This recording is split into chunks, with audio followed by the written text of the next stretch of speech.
கோவை மாவட்ட திமுக இளைஞரணி மற்றும் மாணவரணி சார்பில் தேசிய அளவிலான பைக் ரேஸ்.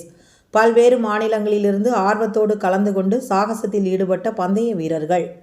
கோவை கொடிசியா தொழிற்கூட கண்காட்சி வளாகம் செல்லும் வழியில் உள்ள திறந்தவெளி மைதானத்தில் கோவை மாநகர மாவட்ட திமுக இளைஞரணி மற்றும் மாணவரணி சார்பில் தேசிய அளவிலான பைக் ரேஸ் இன்று நடைபெற்றது.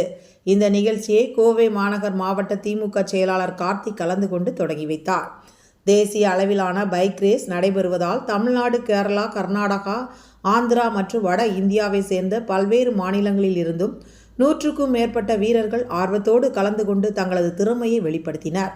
பைக் ரேஸ் நடைபெறுவதை ஒட்டி கோவை மாவட்டத்தை சேர்ந்த 2 சக்கர வாகன பிரியர்கள் ஆர்வத்தோடு இந்த காட்சியை கண்டு களித்தனர்.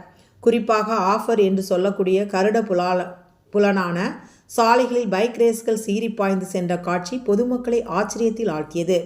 பல்வேறு சுற்றுகளாக நடைபெறும் இந்த போட்டியில் ஒவ்வொரு சுற்றிலும் கிடைக்கப்பெறும் மதிப்பெண்களின் அடிப்படையில் இறுதியில் யார் வெற்றி பெறுவார்கள் என்று அறிவிக்கப்பட உள்ளனர்.